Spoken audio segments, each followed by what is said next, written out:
Pour pouvoir opérer des résolutions de statique ou de dynamique, il faut connaître les directions d'action mécanique appliquées sur le système que l'on va isoler.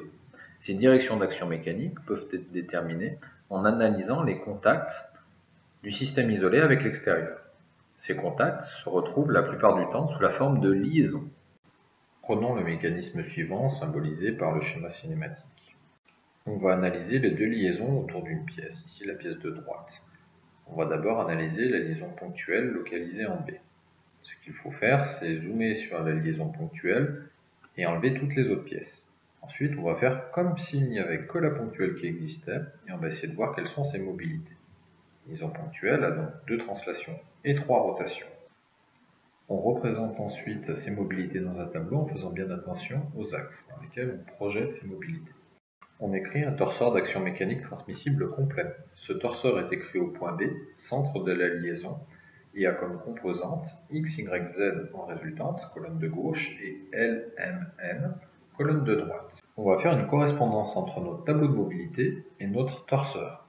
Quand il y aura un 0 au niveau de la mobilité, on conservera l'inconnu. Par contre, quand il y aura 1 dans le tableau de mobilité, on mettra des 0 dans le torseur. On trouve donc un torseur qui a simplement une résultante sur l'axe Y. C'est-à-dire que c'est une simple force sur l'axe Y. Son intensité et son sens sont inconnus. Graphiquement, elle est représentée par son support d'action mécanique qui a une simple droite verticale. Connaissant cette direction d'action mécanique, on va pouvoir l'utiliser pour opérer soit un tracé de statique graphique, soit faire des calculs analytiques en récupérant simplement la force avec sa composante selon Y dans nos calculs.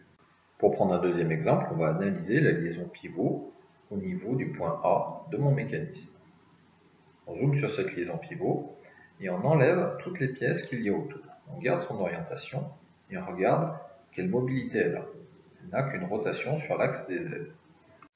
On peut écrire son tableau de mobilité, 0 translation, 1 rotation sur l'axe des Z. Ensuite, on peut transformer ce tableau de mobilité en torseur. On écrit le torseur complet, on remplace le 1 dans le tableau de mobilité par un 0 dans le torseur. Si le problème est plan, mettons qu'il soit dans le plan XY, je vais enlever la résultante, c'est-à-dire la force sur l'axe des Z, et les moments sur les axes X et Y, qui composent le plan. Mon torseur ainsi simplifié n'a que 2 résultantes sur les axes X et Y qui sont inconnus. Ça veut dire qu'il y a un effort de sens et de direction inconnus en A. En synthèse, dans cette vidéo, on a vu comment exploiter les contacts de la pièce isolée avec l'extérieur, ici les liaisons, pour déterminer des directions d'action mécanique. Les directions d'action mécanique sont essentielles pour opérer une résolution, sans quoi les équations de statique ou de dynamique nous donneront trop d'inconnus et on ne pourra rien déterminer.